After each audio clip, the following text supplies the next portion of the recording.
Hi guys, good morning. This is Mama TV. Hashtag Mabi from Pampanga. Beautiful morning everyone. Beautiful. It's another beautiful live. Ayun, tara guys, breakfast muna tayo today.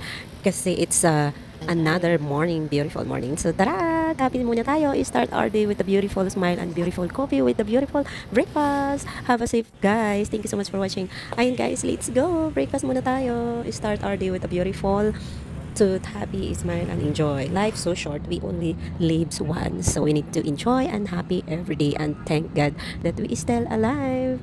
Enjoy watching. Chill out muna tayo today guys. We are in rest day, vacation, char, joke lang. So we here in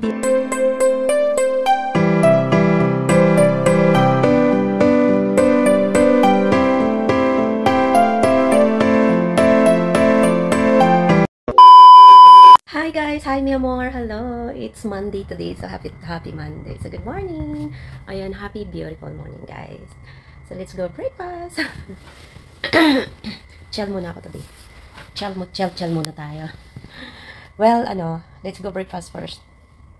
Then back to the room. Ito na. Back to the room after breakfast. And ang bilis ang bilis mo tapos mag-breakfast. No, pupunta muna tayong breakfast. Mag-breakfast muna tayo. Tinawagan akong restaurant. Hanggang 11 lang yung breakfast kasi nagising ako almost 11 na. So, ayan, hahabol pa tayo ng breakfast. So, tara, samahan mo kami. Beautiful morning. The view of the hotel. Oh, wow. That's beautiful.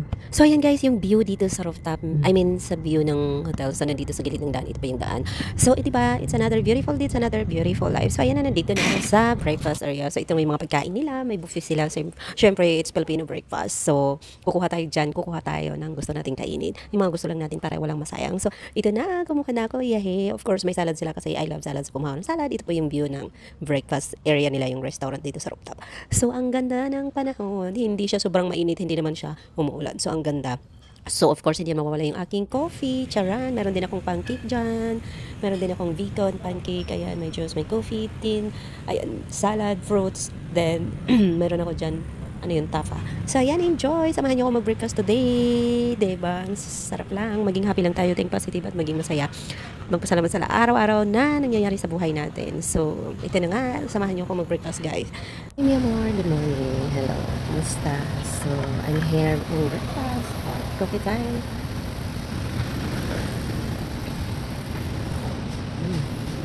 Sarap.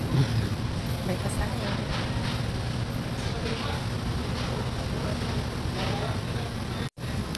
Morning.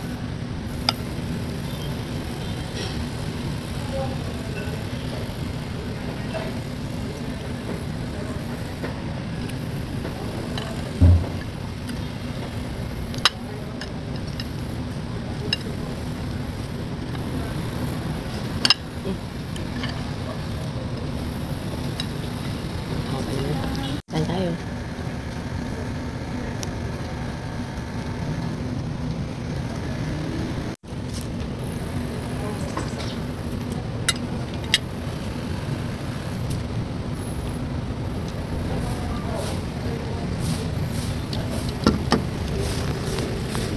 So, ayan na nga, after breakfast, itutur ko muna kayo sa magandang view dito sa restaurant nila. Nasa rooftop lang naman to. So, yung mga hindi pa nagpupunta dito, guys, ayan, dito lang naman to sa Pampanga, Angeles City. Ayan, Prime Asia. So, ang ganda ng view kasi marami silang mga plant. Ayan, beautiful view with, ito po yung morning today. Ito po yung morning ng Angeles. So, hindi siya mainit today.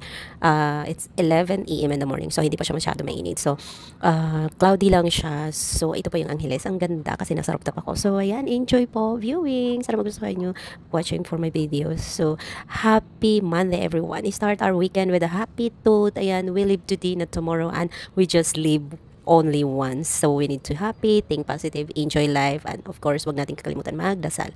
Let's pray every day and thank to God na we have a beautiful day. So, ayan na kasi tapos na ako mag-breakfast. Babalik na nga tayo dyan sa room. So, ayan, thank you.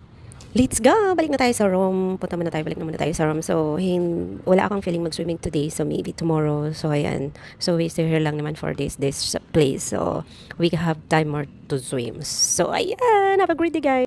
Tapos na ang breakfast. Nandito na ako ulit sa room. So, ngayon, rest for a while. Back to bed and mag-movie tayo. Mag-movie muna tayo. So, thank you for the beautiful breakfast. Good morning, everyone. Day safe. Happy Monday. Let's start our weekend with happy thought, negative, and smile. Ayan, and be safe tayo, everyone. So, kumusta po? Bawal po tayo magalit. Let's love, enjoy, happy. Life's so short to hate, diba? To hate everyone. So, let's pray the nangyayari ngayon sa Israel tsaka sa Gaza. Sana stop war na, mag-stop war kasi ang dami na apektuhan, lalo na yung mga bata, diba?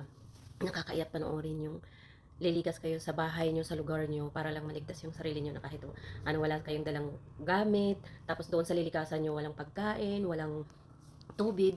So, paano kayo makakasurvive? Sana maraming bansa na mga mayayamang tao na tumulong sa kanila na bigyan sila ng relief good, yung maski yung tubig, pagkain, damit sa lugar kung saan sila naglumikas. At sana ipagdasal natin, tayong lahat magdasal na huminto na yung war, huminto na yung away at magkaisa na lang.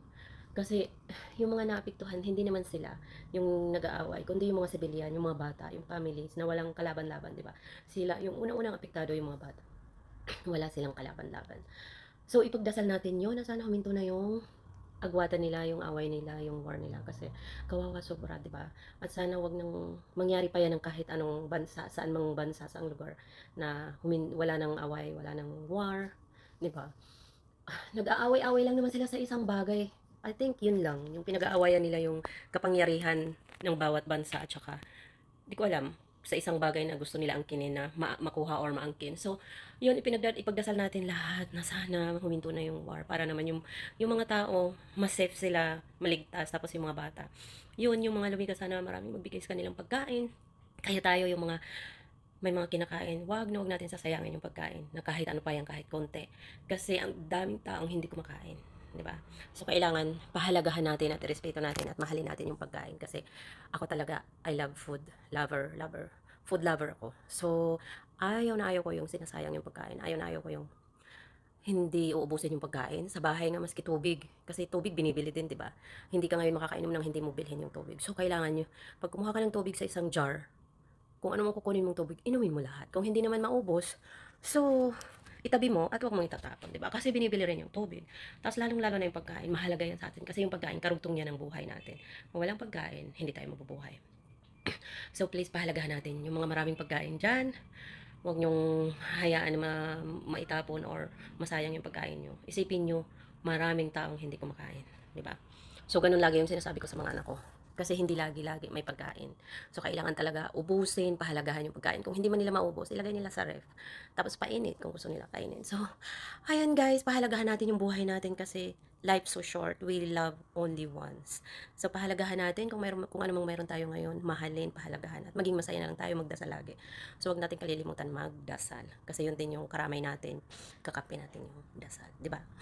So, bye everyone. Have a great day. Happy Monday everyone. Thank you so much for watching. Sana hindi kayo magsawang manood sa mga video. Hi guys. Alam nyo guys, nanonood ako ng mga video sa TikTok about Iran and Israel. Grabe, nakakaawa yung nangyayari sa kanila, diba? So, magagawa na lang natin talaga. Ipagdasal natin sila na huminto na yung war. Tumigil na yung away nila na sana maghari sa mga puso nila yung love. Huminto na yung kasi wala na, nawasak na yung mga tirahan nila, yung mga building. Tapos paano pa yan yung paano pa sila makakapag-umpisa ulit kasi wala na silang lugar na matitirahan. Tapos lilikas sila, wala silang pagkain. Paano sila makakasurvive? Oh my God, Diyos ko, nakakaiyak. Hindi ko kaya panoorin yung mga ganun, lalo na yung mga bata, diba? Kanya-kanya silang takbuhan para lang makaligtas. Wala na silang pagkialamanan ng bawat isa. Yung na lang nila, iniisip na lang nila na maligtas sila. Tapos doon sa pupuntahan nilang lugar, iniisip ko, paano sila makakasurvive? Wala silang dalang pagkain, inumin. So, paano yung pagkain nila, di ba? Yung parang, Diyos ko, Lord. Sana tulungan natin na magdasal tayong lahat para uminto na yung war nila. Kasi, yung mga nag-aaway-away, yung mga sundalo, yung mga leader, hindi ba nila naiisip yan? Yung mga civilian, yung unang-unang apektado sa war nila, hindi naman sila. Kasi sila yung, di ba, sila yung may hawak ng mga pambomba, tapos yung mga sila yung nag-aaway-away. So yung natatamaan, yung mga bata, yung mga sibilyan. So nakakaawa, Lord, sana naman maghari sa puso nila yung pagmamahalan, peace. Sana stop the war, please. Kasi wala na yung mga bahay nila, yung paano yung future nila, yung mga bata. Sakit sa dibdib panoorin sobra. So pagdasal natin yan guys, lahat tayo manalangin na sana hinto na yung war nila. So ayan guys, tayo na ito, sana wag mangyari yan sa bansa natin. Ang ganung gulo, Lord. Sana maghari sa mga puso natin yung love and peace. So ayan po, happy Monday. Start your weekend with happy thought and lagi tayo magdasal. Ingat. Bye! Thank you. Guys, thank you so much for watching. Sana hindi kayo magsasawang panoorin yung mga video ko. At yung mga hindi pa nagpapalo dyan sa page ko Mama TV, my reels is Mavi Katubay. Then, I have YouTube channel, Mavi MC Vlog. Then, TikTok, it's the same, Mavi MC Vlog. Thank you so much guys. Love you. You love me and I love you more. Ganun yun. Magmahala na lang tayo lahat. Okay? And be happy. Bye! Have a great day. Mi amor. Love you.